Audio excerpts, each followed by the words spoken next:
Assalamualaikum warahmatullahi wabarakatuh. Halo semuanya, perkenalkan nama aku Syara Putri Haryadi dari kelas G. Pada kesempatan kali ini saya akan menceritakan tentang hijrah Rasulullah pada periode Madinah. Rasulullah hijrah ke Yasrib pada tanggal 16 Rabiul Awal. Sebelum Rasulullah hijrah ke Yasrib, Rasulullah singgah dulu di Kuba.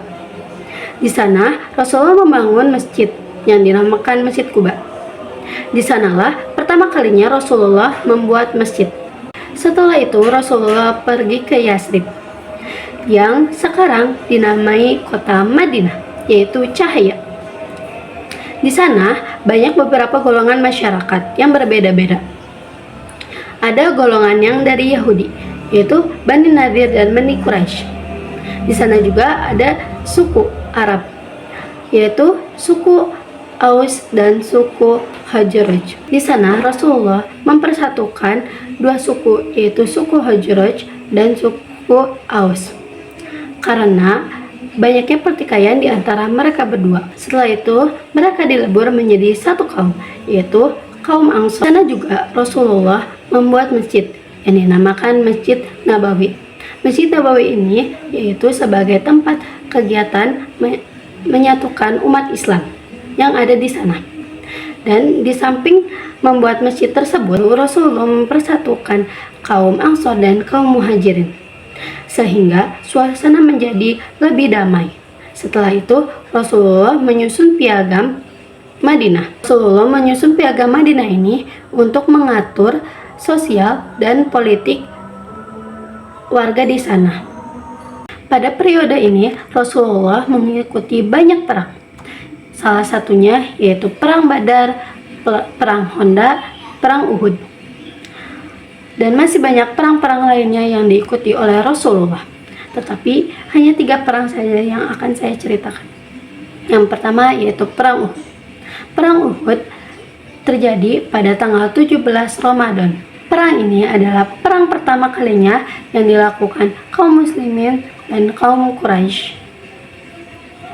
Diawali dengan pencegahan kafilah dagang Abu Sufyan, karena harta yang dibawa mereka sebagian besar adalah harta rampasan umat muslim. Itulah yang menyebabkan Perang Badar terjadi. Di Perang Badar, kaum kafirin berjumlah 1000 orang, sedangkan kaum muslimin berjumlah 313. Meskipun jumlahnya yang sedikit, pasukan muslim yang dipimpin oleh Rasulullah berhasil memenangkan perang tersebut melalui strategi Rasulullah dan bantuan dari Allah yang menurunkan malaikat untuk membantu kaum muslimin, sehingga tercapailah kemenangan pada Perang Badar ini. Selanjutnya, yang kedua yaitu Perang Uhud. Perang Uhud dilakukan pada 7 Syawal, di mana perang tersebut merupakan perang kedua yang dilakukan umat muslim melawan kaum kafirin.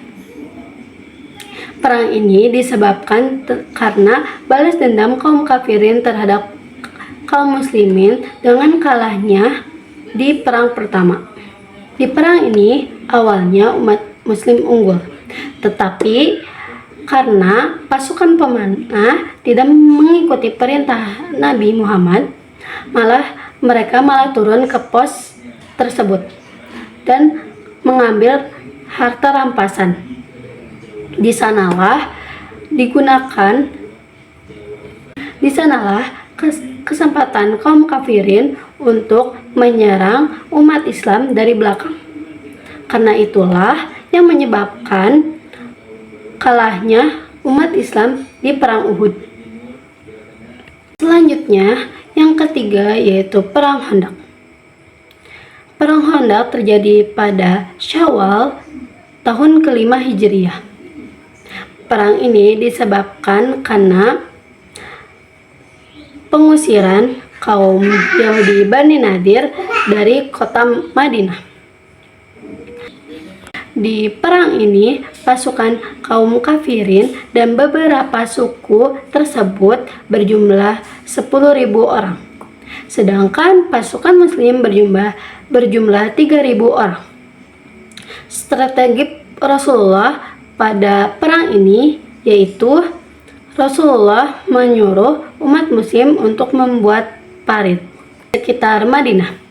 Kaum kafirin tidak mampu melewati parit tersebut, sehingga perang tersebut tidak dilakukan secara langsung, hanya berupa pertempuran.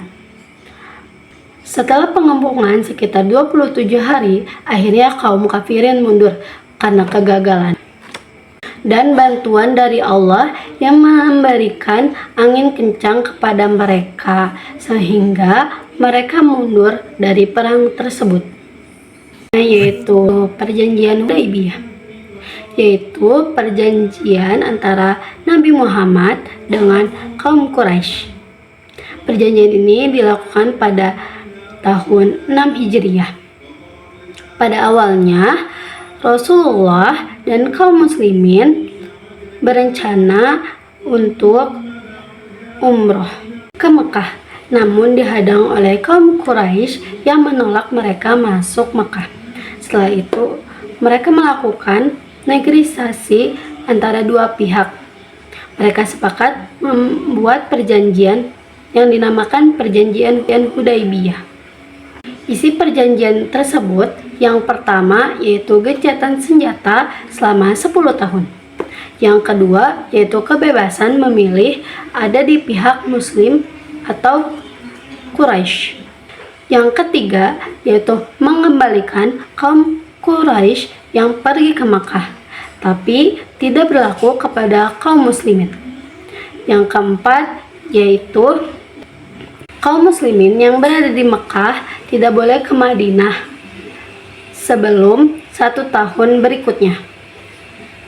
Setelah perjanjian Hudaybiyah yaitu Fathul Mekah, disebabkan oleh kaum kafirin yang melanggar janji perjanjian Hudaybiyah. Fathul Mekah ini kaum muslimin dipimpin oleh Nabi Muhammad tanpa adanya pertumpahan darah. Nabi memberi jaminan keselamatan kepada penduduk Makkah. Kemudian di sana Nabi menghancurkan berhala-berhala yang ada di Makkah. Dan sekarang Makkah menjadi pusat kemenangan kaum muslimin.